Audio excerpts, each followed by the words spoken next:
आप सभी को नमस्कार। और बहुत समय बाद आज थोड़ा मुझे भी टाइम लगा है।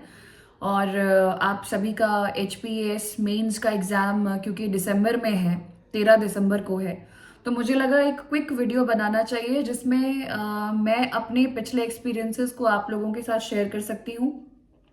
तो क्विकली मैंने यहाँ पे सिलेबस निकाला हुआ है। प्लान ऑफ एक्शन यही रहेगा कि मैं आप लोगों के साथ एक पहले तो रफली सिलेबस डिस्कस करूं और उसके बाद साथ में मेरे पास कुछ मेरी पुरानी आंसर शीट्स है, तो हम कैसे क्वेश्चन को टैकल करना है, आंसर क्या लिखना है, 4 मार्क्स में, 8 मार्क्स में, 20 मार्क्स में, पहले किसको अटेम्प्ट करना है, क्या स्ट्रैटेजी मेरे लिए काम की है। तो छोटा सा वीडियो आप लोगों के लिए है ये। जितने भी बच्चे मेंस का एग्जाम देने जा रहे हैं उनके लिए हेल्पफुल होगा। जो बच्चे 2025 के लिए और 24 के लिए एम कर रहे हैं उनके लिए भी, बिगिनर्स के लिए भी ये वीडियो हेल्पफुल रहेगा।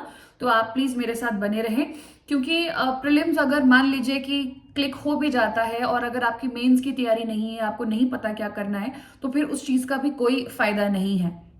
तो चलिए HPAS का हम सिलेबस निकालते हैं। आपको बायजूस की साइट पे या HPPSC की साइट पे आपको फुल सिलेबस मिल जाएगा Himachal Pradesh administrative service exam का। मैं मेंस के बारे में क्विकली बात कर लेती हूँ। देखिए, आप लोगों के कितने पेपर होने वाले हैं। तो पहले इंग्लिश का पेपर होने वाला है 100 मार्क्स का। अगले दिन आपका हिंदी का पेपर होने वाला है, फिर से वो 100 मार्क्स का होगा। फिर तीसरे दिन आपका सॉरी सॉरी इंग्लिश और हिंदी जो पेपर है वो एक ही दिन होता है आपका। और अगले जो दिन होता है वो आपका एसए का पेपर होता है। और एसए का भी 100 मार्क्स का पेपर होता है। ये one of the deciding factors होता है कि आप लिस्ट में शामिल होंगे कि नहीं। और उसके बाद GS1 का पेपर होता है, जनरल स्टडीज 1 का। ये 200 नंबर का पेपर होगा। अगले दिन आपका GS2 का होगा, ये भी 200 नंबर का। GS3 का होगा, ये भी 200 नंबर का होगा। और लास्ट डे, ये जो 7 दिन का पेपर होता है, it's a very very lengthy process. और आपका जो लास्ट डे पेपर होगा वो ऑप्शनल का पेपर होगा। सुबह आपका ऑप्शनल के पार्ट 1 का पेपर होगा और शाम को आपके ऑप्शनल के पार्ट दूसरे का पेपर होगा। जैसे इंग्लिश और हिंदी एक ही दिन में होते हैं, सुबह शाम में ये हो जाते हैं। सिमिलरली आपका ये पेपर भी जो है इस तरीके से सुबह और शाम में ये होता है। चलिए आगे मैं एक और चीज आपको बता दूं, इंग्लिश और हिंदी के जो मार्क्स हैं आपके वो इसमें काउंट नहीं होते हैं। और वो सिर्फ और सिर्फ आपको क्वालिफाई करने होते हैं। लेकिन फिर मैं एक पुराना किस्सा वही लाऊंगी कि हमारे साथ में ऐसे बच्चे पढ़ते थे, जो बच्चे इंग्लिश कॉन्वेंट स्कूल के पढ़े हुए बच्चे थे, लेकिन क्योंकि उन्होंने हिंदी को बड़ा लाइट समझा या इंग्लिश के ग्रामर को ही रिवाइज नहीं किया, तो वो लोग सारे पेपर्स में पास हो गए। GS1 2 3 ऑप्शनल में भी उन्होंने बहुत झंडे गाड़े। लेकिन प्रॉब्लम ये हो गई कि उनका जो ग्रामर का पेपर था, इंग्लिश का पेपर था, हिंदी लिटरेचर का पेपर था, वो उनका क्लियर नहीं हुआ। मुझे पर्सनली डर लगता था हिंदी से कहीं ना कहीं, क्योंकि हमने भी हिंदी 10वीं के बाद नहीं पढ़ी। और 10वीं क्या, मुझे तो याद है मैंने 8th के बाद ही छोड़ दी थी और संस्कृत की तरफ अपना रुख कर लिया था। बट प्रॉब्लम ये है कि हम अगर हिंदी को रिवाइज नहीं करते हैं तो ये हमारे लिए बहुत ज़्यादा प्रॉब्लमैटिक है। तो जब हिंदी का पेपर मुझे पता था कि मेरी वीकनेस क्या है, तो मैंने 1 महीना पहले ही शुरू कर दिया था, ईडियम्स पढ़ना शुरू कर दिया था, मुहावरे वगैरह जो होते हैं। पैसेज आता है इसमें, देखिए मैं आपको बता देती हूँ इसमें क्या क्या आता है। जो इंग्लिश का पेपर होता है उसमें 20 मार्क्स का ग्रामर रहता है आपका, 20 मार्क्स का आपका सॉरी 20 मार्क्स का आपका इसमें वोकैबलरी रहती है। फिर उसके बाद letter, note writing, report 20 marks का आएगा। 20 मार्क्स का कॉम्प्रिहेंशन आता है आपका, जो एक अनसीन पैसेज है वो। और 20 नंबर की प्रेसी आती है। प्रेसी क्या होती है क्या नहीं होती है एक बार जाके जरूर देख लीजिए। आपको किसी भी पैसेज को 1/3 करना होता है और जितने आपको डब्बे बनाने पड़ते हैं, और डब्बे जो मिले होते हैं, एक डब्बे में एक ही वर्ड आता है। प्रेसी क्या है आज ही जाके आप YouTube पे सर्च कर सकते हो, बहुत सारे वीडियोस आपको इसके मिल जाएंगे। मैंने भी पर्सनली प्रैक्टिस की थी, क्योंकि 20 नंबर की है और 20 में से अगर मुझे 12 से 15 नंबर भी मिलते हैं तो मुझे इंग्लिश की टेंशन नहीं लेनी है। अगर मैं हिंदी मीडियम से हूँ सॉरी या फिर अगर मैं हिंदी मीडियम से हूँ या फिर मैंने बहुत समय से इंग्लिश को भी रिवाइज नहीं किया है। ये पेपर आपको टेस्ट करता है कि अगर आपको लगता है कोई चीज़ आपकी स्ट्रेंथ है तो वो कितनी स्ट्रांग है, ये पेपर आपको टेस्ट कर लेगा। अगर मैं आगे बात करूँ, हिंदी में भी बात करूँ, तो ये भी 100 नंबर का आएगा। और इसमें पहला आता है ट्रांसलेशन, इंग्लिश से हिंदी। तो अगर आपने आज तक ध्यान नहीं दिया है कि आप हिंदी के शब्दों को ज़्यादा इंपॉर्टेंस नहीं देते, मैंने अपनी इस HAS की जर्नी में पिछले 1-2 साल पे अपनी हिंदी पे काम करना शुरू किया है। अगर आप मेरे सोशल मीडिया से जुड़े हुए हैं तो मैं यूजुअली कैप्शंस, मोस्टली कैप्शंस जो है वो मैं हिंदी में डालती हूँ। क्यों? क्योंकि हमसे जो जुड़े हुए लोग हैं वो हिंदी को ही समझते हैं और हिंदी में ही एक कम्युनिकेशन करना पसंद करते हैं, और जब आप सर्विसेज में भी आ जाते हैं तो भी आप हिंदी में ही कम्युनिकेट करते हैं। तो सिमिलरली आप इसकी प्रैक्टिस ज़रूर करें। सो इंग्लिश से हिंदी में आएगा करने को, फिर हिंदी से इंग्लिश में आएगा करने को। उसके बाद आपकी प्रोज और पोइट्री वगैरह, जो आपके गद्यांश वगैरह होते हैं, वो आएंगे आपको सॉल्व करने के लिए। वो इजी होते हैं, आप कोई भी 10वीं का ग्रामर उठा के देख सकते हैं। कॉम्पोजिशन, ईडियम्स वगैरह आएंगे आपको। फिर मैंने कहा मुहावरे वगैरह आते हैं। और सच कहूँ तो उस दिन तो अगर आपके आसपास में भी ऐसे बच्चे बैठे हैं जिनकी हिंदी कमज़ोर है, तो आप उनसे बात कर सकते हैं कि अगर आपकी हिंदी कमज़ोर है और मेरी इंग्लिश स्ट्रांग है, या जो कुछ भी है ग्रामर में, आप कोशिश कर सकते हैं। अब मैं चीटिंग को प्रोत्साहन नहीं दे रही हूँ, बस सिर्फ इतना कहूँगी कि अगर 1-2 नंबर से आपका पेपर रह रहा है तो ये बहुत बड़ा ब्लंडर है। तो अगर आपको थोड़ी बहुत हेल्प मिल जाती है इस केस में, तो मुझे लगता है इन्विजिलेटर भी ज़्यादा नहीं बोलते हैं, क्योंकि हिंदी इंग्लिश को सिर्फ पास करना है, बस इसको पास करना जरूर है। आगे बढ़ते हैं। इससे आप देखेंगे इस साल के भी जो है वो मल्टी फैसेटेड टॉपिक्स पे आ रहे हैं। जहां पे भी अखबार पढ़ने का सेंस क्या था? अखबार पढ़ने का सेंस ये था कि अगर आपको टॉपिक्स मिलते हैं जैसे कि आर्टिफिशियल इंटेलिजेंस, जैसे कि आजकल एक डीप फेक का भी चला हुआ है, रश्मिका की एक वीडियो इस तरीके से बनाई गई, कोई और लेडी था, चेहरा कुछ और है। तो ये जितनी भी साइंस एंड टेक्नोलॉजी के जो टर्म्स और नई नई कॉनोटेशंस है, ये हेल्थ कहीं आता है, हेल्थ से रिलेटेड, बच्चों से रिलेटेड, विमेन से रिलेटेड, ये जितने भी सोशली इंपॉर्टेंट टॉपिक्स हैं और साइंस एंड टेक्नोलॉजी वाले जो नए टर्म्स हैं, ये आपके लिए अखबार में एडिटोरियल्स आते हैं, उनसे आपको कंटेंट मिल सकता है। तभी तो अखबार पढ़ने का फायदा है, अदरवाइज न्यूज़ तो कुछ भी नहीं है। जो कंटेंट है वो आपको समझना बहुत ज़रूरी है, इसीलिए अखबार वहाँ पे हेल्प करता है, आर्टिकल्स हेल्प करते हैं, मैगजीन्स हेल्प करती हैं। तो ऐसे के लिए आप मैं क्या करती थी, एक छोटी सी कॉपी बना सकते हैं जिसमें कि आप डेटा डाल सके। मैं आपको एक आंसर से बताती हूँ कि आपने डेटा, क्योंकि ऐसे के लिए मुझे अच्छे से याद है, पॉवर्टी पे आया था कि poverty is a crime in India, जब हम एग्जाम दिया करते थे तब आया था ऐसे। तो पॉवर्टी से रिलेटेड मेरे पास जो डेटा थे वो मैंने एक जगह लिख रखे थे, मुझे पता था पॉवर्टी से रिलेटेड कितना परसेंटेज है। विमेन का डेटा मेरे पास था, चाइल्ड का डेटा मेरे पास था, पॉपुलेशन का डेटा मेरे पास था। जितने भी टॉपिक्स हमारे सिलेबस में गिवन है उन सब का डेटा मेरे पास एक जगह पे छोटी सी डायरी में था। तो आप भी अगर 1 महीने बाद, अब जैसे आपका HAS मेंस है देने जा रहे हैं, तो अपना डेटा अभी से साइड में कंपाइल करके आप रखें। मैंने आपको एग्जाम्पल देना था एक,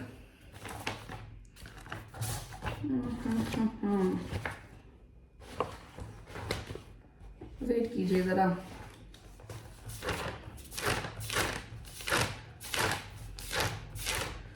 इसमें नहीं होगा।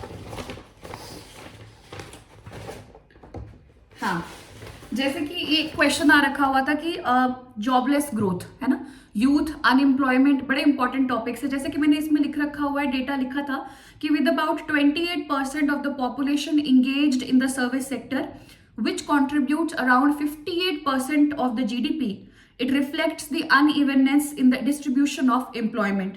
तो अगर आप ये देख सकते हैं कि with the population of around 48 to 50% dependent on agriculture, this sector is hardly contributing 18% to the GDP. ये इस प्रकार का जो डेटा है वो एकदम से नहीं आया, वो मेरे किसी डायरी में लिखा होगा। तो आपने भी अपनी तैयारी, जो बच्चे एग्जाम देने जा रहे हैं, अब तो रिवीजन टाइम है, तो इस डेटा को साइड में जरूर रखें। जब मैंने 2 बार मेंस दिया है HAS का, तो दोनों बार मुझे डेटा जो है वो बहुत ज्यादा काम आया है। आई रिमेम्बर मेरा लास्ट जब एग्जाम था HAS का, तो वो धर्मशाला कॉलेज में था, और अपने कॉलेज की पुरानी यादें ताज़ा करते करते मैं वो डेटा रिवाइज कर रही थी जिस दिन एग्जाम था उसकी सुबह। Because my mother used to say कि जब तक पेपर नहीं हो जाता तब तक पढ़ना बंद मत करो। तो जो लोग आपको ये सलाह देते हैं कि पेपर आ रहा है, पेपर अभी 10 बजे शुरू होगा या 9 बजे शुरू होगा, आप पढ़ना छोड़ दो और रिलैक्स हो जाओ, ऐसा कुछ नहीं होता। कोई भी क्वेश्चन कभी भी कहीं आ सकता है। Don't stop reading till the last moment. ठीक है जी, चलो ये हो गया, मैं आपको एग्जाम्पल दे रही थी इस तरीके से। आगे अगर हम बात करें तो ये ऐसे का था। ऐसे में मुझे लगता है जितने भी बच्चों ने GS अच्छा से पढ़ा हुआ है वो ऐसे में कर ही लेंगे। दो ऐसे आएंगे लिखने को। एक आपका जो ऐसे आता है वो यूजुअली कोई भी टॉपिक हो सकता है, करंट अफेयर हो सकता है, करंट न्यूज में हो सकता है। दूसरा टॉपिक जो होता है वो यूजुअली आपका फिलोसॉफिकल होता है। फिलोसॉफिकल एज इन जैसे कि हम एथिक्स में भी पढ़ते हैं। इवन दो एथिक्स हिमाचल के एग्जाम्स में डायरेक्टली नहीं आता, लेकिन एथिक्स का कुछ कंपोनेंट आपको GS1 में सोशल इश्यूज के साथ गांधीयन थॉट में दिखने को मिलेगा, GS2 में भी आपको थोड़ा बहुत दिखने को मिलेगा, और 3 में भी कुछ दिखने को मिलता है। तो एथिक्स हमारे पूरे HS के सिलेबस में फैला हुआ है। इट डजंट मीन कि वो है नहीं, अलग से नहीं है, लेकिन वो है। तो अगली बार हम बात करते हैं GS1 के बारे में, बात कर लेते हैं। देख लीजिए GS1 में क्या है। GS1 में बहुत सारे टॉपिक्स हैं। मतलब कौन बोलता है कि एग्जाम इजी है? एग्जाम बिल्कुल भी इजी नहीं है। इसके लिए कम से कम आपको 1 साल की तैयारी समझने के लिए, 1 साल की तैयारी आपको इसको पक्का करने के लिए, 2 साल की तैयारी आप मिनिमम लेके चलिए। फिर आपके हिट एंड ट्रायल मेथड्स होते हैं। तो ये तैयारी भी जो है आपकी 3 से 4 साल ले सकती है। बट मैं सिर्फ इतना कहूंगी कि जो इसके जो एंड रिजल्ट है वो बहुत फ्रूटफुल है। लोगों के साथ जुड़ना, उनकी सेवा करना, और कुछ एक हल्का सा चेंज भी लेकर लेकर अगर आप आते हैं उनकी लाइफ में, तो मुझे लगता है बहुत ज़्यादा फुलफिलिंग है, बहुत ज़्यादा। चलिए आगे बात करते हैं। GS1 के बारे में मैं बात कर रही थी, तो हिस्ट्री में अगेन स्पेक्ट्रम सबने पढ़ी होगी, क्योंकि इसमें सिर्फ और सिर्फ मॉडर्न इंडिया आती है। 1857 का जो आपका टाइम है, तब से शुरू से लेके 1947 तक ये कहानी खत्म होगी। जितने भी आपके इंपॉर्टेंट लीडर्स हैं, ठीक है, बाल पाल लाल हैं, लाला लाजपत राय है, तिलक है, और भी जितने आपके सुभाष चंद्र बोस है, ये जितने भी प्रोमिनेंट लीडर्स हैं, इनके बारे में भी लिखने को आ जाता है HS में। UPSC में तो नहीं होता है ऐसा, बट HS में ऐसा होता है। तो इनके बारे में भी थोड़ा थोड़ा पढ़ के जाएं आप। जब आप प्रीवियस क्वेश्चन देखेंगे ना, मैं आपको जरा डिस्कस भी करवा देती हूँ कि किस तरीके से आ रहे हैं। मैं आप लोगों को पता होगा, जिसने भी HS का पेपर जो देने भी जा रहे हैं या फर्स्ट टाइमर भी हैं, आपका पेपर 3 पार्ट में डिवाइड होगा। 3 पार्ट का सिंपल सा मतलब है कि 4 मार्क्स के क्वेश्चन होते हैं, 8 मार्क्स के क्वेश्चन होते हैं, 20 मार्क्स के क्वेश्चन होते हैं। मेरी पर्सनल स्ट्रैटेजी ये रही है कि जब पेपर शुरू करती हूँ तो मुझे ये पता है कि 20 मार्क्स के 3 क्वेश्चन यानी 60 मार्क्स मेरे हाथ में है। क्यों है? क्योंकि उसमें यूजुअली वो टॉपिक्स आते हैं जिनके बारे में बहुत ज़्यादा लिखा जा सकता है, जैसे tourism, hydro power, industrial growth in Himachal. ये कुछ बड़े बड़े भारी भारी टॉपिक्स आते हैं। या फिर साइंस एंड टेक्नोलॉजी में PSLV, GSLV। जब आप तैयारी कर रहे हैं आपको पता चल जाता है ये मोस्ट इंपॉर्टेंट टॉपिक्स है। तो मैं हमेशा क्या करती थी, मैं 20 मार्क्स वाले को पहले लिखती थी। क्यों? क्योंकि मैं फ्रेश हूँ, मेरा दिमाग फ्रेश है, मेरे में एनर्जी है, मैं एनर्जेटिक हूँ, और मेरी हैंडराइटिंग भी और हाथ भी इस समय थका नहीं है। तो बेसिकली मैं अपना बेस्ट 20 मार्क्स में दे पाती थी। और 20 मार्क्स के 3 क्वेश्चन अगर आपने कर लिए तो मैं बोलती हूँ आपने 50% गेम जो है वो जीत ली है। उसके बाद फिर मैं 4 मार्क्स करती थी क्विकली, क्योंकि उसमें HS के एग्जाम में देखेंगे आप, रूल शीट्स होती है और सब लाइंस बनी होती है। तो स्पेस दिया है, 4 मार्क्स के लिए इतना, 8 मार्क्स के लिए इतना, 20 मार्क्स के लिए 3 पेज दे रखे हुए हैं, मतलब फ्रंट एंड बैक बोथ। तो लगभग 6 पेजेस हो गए, 1 2 1 2 1 2, ठीक है। तो इससे क्या होगा कि आपको पता है कि उसके बाद में 4 मार्क्स में डायग्राम बनाने का कोई भी स्कोप नहीं है। सीधा सीधा बुलेट पॉइंट्स में लिखिए। जो आपका 8 मार्क्स का आ जाता है उसमें और 20 मार्क्स में, दोनों में डायग्राम बनाना बहुत ज्यादा जरूरी है। उसके बारे में आगे बात करेंगे। GS1 में मैंने आपको कहा कि आपका पहले मॉडर्न इंडिया आता है, स्पेक्ट्रम आता है। इसमें मोस्टली जो क्वेश्चंस आते हैं वो कैसे आते हैं, या तो वो आपका आर्ट एंड लिटरेचर से संबंधित होंगे, जैसे कि टेम्पल आर्ट के बारे में पूछा जाता है। थोड़ा बहुत आप डेटा नितिन सिंघानिया से या NCERT जो है तमिलनाडु की, या जो भी NCERT आपके पास अवेलेबल है आप उससे पढ़ सकते हैं। और उसके बाद जैसे क्वेश्चन इसमें देखिए कैसे आ रहे हैं, what was the principle of subsidiary alliance है, या इंडियन नेशनल कांग्रेस के बनने का ऑब्जेक्टिव क्या था। मैं आपको क्वेश्चन के एग्जाम्पल्स दे रही हूँ कैसे क्वेश्चन आ सकते हैं। क्या फैक्टर्स थे जो 1857 के रिवोल्ट को कर गए या करवा गए, ठीक है। सीड्स ऑफ कम्युनलिज्म जो है वो ब्रिटिश ने कैसे बोए, या divide and rule policy British ने कैसे खेली, या बंगाल का विभाजन कैसे हुआ। छोटे छोटे क्वेश्चंस हैं। फिर वर्ल्ड वॉर जो आपका फैशिस्ट आइडियोलॉजीज है, जैसे हिटलर है, ठीक है, राइज ऑफ बिस्मार्क है, जर्मनी है, इटली है, ये सारे के सारे जो है बहुत इंपॉर्टेंट है। आई रिमेंबर एक किस्सा फटाफट बताती हूँ। मेरे साथ एक लड़का बैठा हुआ था एंड ही टोल्ड मी कि GS1 में जो है वो वर्ल्ड वॉर नहीं आता। तो मुझे नहीं पता था, मुझे लगा शायद ये वर्ल्ड वॉर्स वगैरह या वर्ल्ड हिस्ट्री जो है शायद नहीं होगी GS1 में। तो जब मैं फर्स्ट टाइम पेपर देने गई थी तो मेरा क्या था, ऑप्शनली हिस्ट्री था, तो इसीलिए मैं तो पढ़ कर आई थी और वहाँ पे वो क्वेश्चंस आ गए, तो he was really upset and he was like कि अरे ये तो बड़ी गलती हो गई। तो इस तरीके की गलती आप न करें। Describe briefly the process of unification of Italy, unification of Germany. तो ये जो काउंट केवूर थे, बिस्मार्क थे, इनका जो राइज था वो आप लोगों को पता होना चाहिए, वर्ल्ड वॉर या वर्ल्ड हिस्ट्री में है। वर्ल्ड हिस्ट्री पढ़ने का टाइम नहीं है तो मैं आपको इतना ही बोलूंगी, जितने भी टॉपिक्स मैंने आपको बताए, जैसे कि गिवन है जो सिलेबस में, हिटलर वगैरह है, इटली का है, world war one, world war two, nationalism क्या है, डीकोलोनाइजेशन क्या है, सोशलिज्म क्या है, ये आप इकोनॉमी के सॉरी दिस वर्ल्ड हिस्ट्री के जो वीडियोस हैं वो आपको यूट्यूब पे मिल जाएंगे, और वो शायद किसी प्रतीक नायर जी ने पढ़ाए हैं, मैंने तो उन्हीं से पढ़ा था, फ्री पढ़े हुए हैं लेक्चर्स, और बड़ी अच्छी वर्ल्ड हिस्ट्री उन्होंने समझाई है, और वो लिखने के लिए भी बहुत अच्छी है अगर किसी ने नहीं की है तो, क्योंकि क्यों छोड़ना कोई भी क्वेश्चन। देन गांधी जी पे क्वेश्चन आना ही आना है, मतलब आप 100% लिख के ले लो, तो अपना एक दिन मैं बोलती हूँ गांधी जी के लिए निकाल लीजिएगा, चाहे वो सर्वोदय की फिलॉसफी क्या होती है, गांधी जी के जितने भी टूल थे, चाहे वो अहिंसा है, और उसे क्या कहते हैं, मुझे शब्द याद नहीं आ रहा है, वो सर्वोदय तो है, अंत्योदय, अंत्योदय की फिलॉसफी क्या है, ये सब गांधीयन फिलॉसफी जो है वो आपको यूट्यूब पे कहीं पे भी मिल जाएगा। मैंने अपने टेलीग्राम पे गांधीयन फिलॉसफी के नोट्स भी शेयर किए थे, दोबारा से लिंक शेयर करती हूँ, उस पर जाके पढ़ लो अगर टाइम नहीं है आपके पास।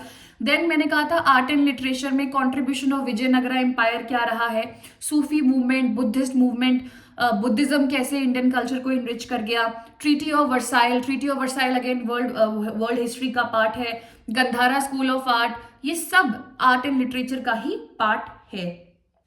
ये आप देखेंगे ये सारा का सारा आपका हिस्ट्री का GS1 का चला हुआ है। उसके बाद अगर हिमाचल हिस्ट्री के बारे में बात करेंगे तो 3 डिस्ट्रिक्ट सबसे इंपॉर्टेंट है, कांगड़ा, कुल्लू और चंबा।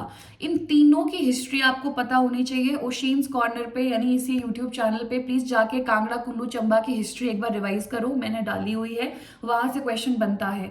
गुरखास की इन्वेजन कैसे हुई, ब्रिटिश का राइज हिल्स में कैसे हुआ, प्रजा जो मूवमेंट था आपका, प्रजामंडल मूवमेंट थे, हमारे जितने भी लीडर्स थे यहाँ के, उनके बारे में आपको पढ़ना बहुत जरूरी है। वो भी मैंने ग्रुप में शेयर की हुई है, टेलीग्राम ग्रुप में, administrative history of Himachal Pradesh. और नहीं तो मैं दिवाली के बाद एक मेरे पास किताब पढ़ी है, मैं वो उसका छोटा सा वीडियो आपसे जरूर डिस्कस करूंगी, और कोशिश करूंगी कि मैं वो एडमिनिस्ट्रेटिव हिस्ट्री बच्चों को पढ़ाऊं, क्योंकि वो BA सेकेंड या थर्ड ईयर के नोट्स हैं। मैंने बहुत बार वीडियो में भी बोला है, अगर आप लोगों ने सुनी होगी तो आज तक आपके पास वो नोट्स होने चाहिए थे। ठीक है, सनद क्या होती है, प्रजामंडल मूवमेंट क्या है, 5 ईयर प्लान्स क्या रहे हिमाचल प्रदेश के, ये सारा डेटा अगर मैं जानती हूँ टाइम नहीं होगा महीने का, तो मैंने अपने एक फेलो फ्रेंड है वो भी इस बार मेंस लिखने जा रहे हैं, मैंने साफ साफ बोला है कि आपको नहीं मिलता तो या तो आप निधि सोनी मैडम की जो किताब थी, जो कि आज भी रेलेवेंट है, 3 साल पहले भी रेलेवेंट थी, आज भी रेलेवेंट है, या फिर जोगटा की भी जो एक नई किताब आई हुई है मेंस की, वो भी बहुत अच्छी है। मैं ये कोई स्पॉन्सर्ड वीडियो नहीं है, इनफैक्ट मैं तो जोगटा जी से कभी मिली भी नहीं हूँ, बट पॉइंट इज कि उस बुक में भी अच्छा अपडेटेड कंटेंट है, तो अगर टाइम नहीं है तो उस किताब को मंगा के पढ़ो, और काफी टॉपिक्स आपके उसमें से क्लियर हो जाएंगे। ये कहाँ से आ गई, ओके फाइन। तो ठीक है, तो ये मैं आपको बता रही थी। GS1 में अगला हिस्ट्री के बाद ज्योग्राफी है, ज्योग्राफी में फिजिकल ज्योग्राफी है, आपकी ह्यूमन एस्पेक्ट, पॉपुलेशन, अर्बनाइजेशन, ये सब कॉन्सेप्ट्स हैं। डिजास्टर रिस्क रिडक्शन, डिजास्टर पे पूरा का पूरा टॉपिक आने वाला है।